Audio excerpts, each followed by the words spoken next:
Gracias. Buenas noches. Bueno, desde pequeño fui siempre muy propenso a la reflexión existencial. Creo que Miguel lo dejó bastante claro. Yo me acuerdo que empezaba con sensaciones súbitas de mucha ansiedad, mucho terror del futuro inmediato, que arrancaban sobre todo los domingos y yo asociaba con la llegada del lunes y la inminente rutina escolar. Durante la adolescencia esto empeoró un poco, se transformó más en una depresión basal, nada muy grave, pero era un poco molesto.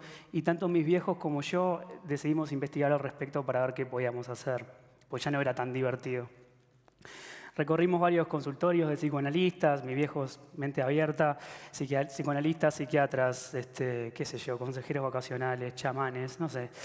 Entramos y salimos por una puerta y otra y la conclusión general fue que nada, estaba siendo un adolescente, bailando con las hormonas y cuando eso sucediera, cuando eso llegara a su fin iba a estar todo bien. Y no le erraron, la verdad es que el problema más o menos se fue. Hasta que por suerte entré en Facultad de Medicina y todo se fue un poco al carajo. Empecé una carrera de médico en este país que es bastante exigente, como en todos lados, pero bueno, como cualquier carrera universitaria, creo. Y me tomé muy a pecho los resultados y la carrera en sí. Entonces, realmente la presión que puse encima de mis hombros era bastante insoportable hasta que detoné. Tuve el primer ataque de pánico en tercero de facultad con 21 años y realmente es una cosa que en mi vida por lo menos marca un antes y un después. Estaba repasando para un examen, me acuerdo clarito, así como la imagen bien clara, nítida del momento, el día antes de un examen y empecé con palpitaciones, dolor en el pecho, falta de aire y esos ataques de pánico me acompañaron durante toda la carrera. Yo realmente sentía que no tenía razones para estar mal, para estar ansioso, para estar descompensado, digamos, porque venía del seno de una familia muy cariñosa, que me contenía mucho, estaba cómodo económicamente, no tenía necesidades, solo me dedicaba a estudiar y me sentía realmente que estaba roto, que tenía algún gen de felicidad roto, algún déficit de serotonina y dopamina, que son dos sustancias que produce el cerebro que generan calma, paz, tranquilidad. Yo evidentemente no tenía suficiente de esas dos sustancias y precisaba alguna pastillita que me la levantara. Las sustancias. La biología clásica, para vos. La biología clásica sostiene que el hombre es producto básicamente de su ADN y de sus genes. El ADN es eso que vemos ahí. Es una cadena retorcida que parece una escalerita que cambió para siempre la forma de ver la biología que tenemos los humanos. La principal función del ADN es generar proteínas. Las proteínas son como los bloquecitos de Lego básicos para todas las funciones vitales. Un gen es un pedacito de ADN que tiene las instrucciones para producir un determinado tipo de proteína.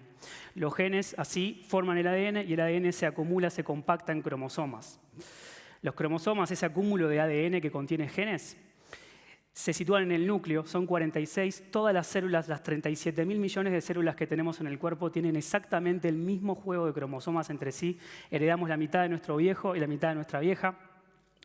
Básicamente es una herencia vertical y son los encargados de determinar desde nuestro color de pelo u ojos hasta las enfermedades que podemos llegar a tener. Como los cromosomas estaban en el núcleo de la célula, que vendría a ser la yemita del huevo frito, los biólogos empezaron a decir que el núcleo era el cerebro y todo lo demás, todo lo que está alrededor no servía para mucho excepto para cumplir órdenes. Para mí era claro que mi problema era genético.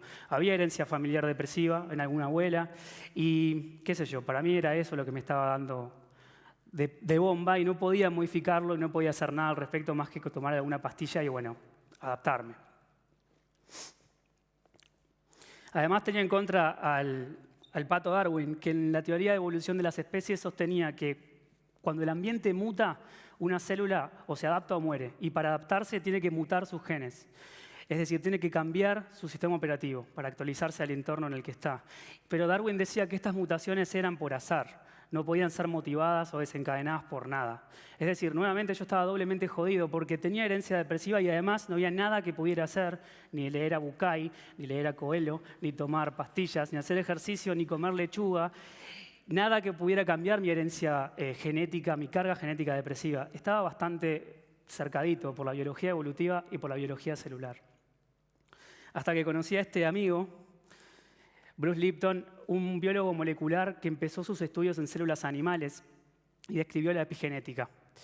El loco lo que hizo fue sacarle el núcleo de las células y ver qué pasaba, qué onda, ¿no? Sacaba los genes, el ADN y los cromosomas y dejaba el citoplasma solo con la membranita alrededor. Y vio que las células estaban en lo más campantes, que era como si no hubiese pasado nada. Entonces empezó a investigar y vio que la verdadera magia ocurría ahí, en la membrana, en los límites de la célula, que respondía directamente al entorno generando conductas. O sea, era el ambiente el que generaba el comportamiento. Una célula sin núcleo podía respirar, podía favorecer producir la digestión, podía generar tristeza. Y además, los estímulos del entorno podían apagar y prender genes como si fueran llaves de luz. Esto es muy importante en el caso del cáncer. Hay muchos genes que favorecen ciertos tipos de cáncer, ¿sí? Pero si no hay un estímulo del exterior que los prende, como si fuera una llavecita, no va a pasar nada. En el cáncer de pulmón es bastante claro. Tengo un gen peligroso, fumo, tengo muchas probabilidades de tener cáncer de pulmón. Pero mi parte preferida es esta, la paliza que le dio a Darwin en realidad. La epigenética sostiene que es el ambiente quien decide, quien estimula los genes para mutarse. No solo puede prender y apagar genes, como dijimos hace un ratito, sino que además los puede estimular para que muten, cambien, y si el ambiente cambia, la célula cambia con ellos. Esto era increíble porque nos estaba devolviendo poder a nosotros. Dejaba de lado la teoría de que era el azar quien decidía qué mutaciones se producían y qué células podían sobrevivir, y se devolvía el poder a las células. Es una característica innata de cada una de nuestras células. Estaba increíble. En definitiva, el mensaje que quiero transmitirles es este. No somos víctimas de los genes, no estamos a merced de ellos como si fueran titireteros que nos manejan sin que tengamos ninguna voluntad. El código postal es muchísimo más importante que el código genético. Nuestra conducta, nuestros cambios en el entorno tienen la capacidad profunda de modificarnos a nivel molecular. Lo que comemos, lo que hacemos, lo que decimos tiene impacto muy profundo en la superficie y en la profundidad. Y conductas como abrazar un árbol, hacer terapia, hacer deporte, decirle a alguien que está lindo, que se ve bien, tienen un poder increíblemente maravilloso de transformar las cosas de afuera hacia adentro. Y esto es importante, porque la gente se mata. La gente se mata en Uruguay. Porque no pueden vivir con el dolor y el dolor de no sentirse a cargo de sus vidas, porque todas las vidas le dijimos que la herencia no se puede modificar, que lo que se hereda no se cambia. Y eso no es cierto. Así que, como dijo Gerardo, salgan a repartir flores, porque así como el entorno los puede cambiar a todos ustedes formando parte del entorno pueden cambiar a los demás. Así que, de verdad, hoy más que nunca, sepan que están en control de sus vidas y ustedes van a elegir qué carajo quieren que pase con ellas, qué enfermedades van a tener, qué calidad de vida y qué le quieren dejar a sus hijos como herencia. Y de verdad, con la biología y el tiempo de nuestro lado, podemos cambiar el mundo, en serio, un gen a la vez, de afuera hacia adentro. Gracias.